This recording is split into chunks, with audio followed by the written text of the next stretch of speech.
Okay, after 3 days of grinding, we are finally done. Got all the bolts we need. Go ahead and get to the next planet for our next episode.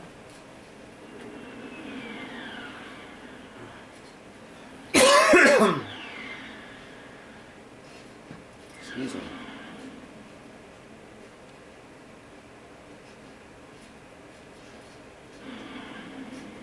Beautiful looking planet, I'm not gonna lie. Here's what I was grinding for, by the way.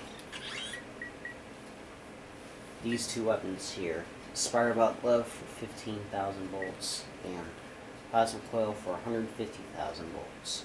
We'll buy them in the next episode. Anyways, that is it for this episode of Ratchet & Clank going Commando. Next time, we're actually going to be doing a lot. The next episode, we're going to be taking care of Planet Joba and a few secrets. Until then, farewell.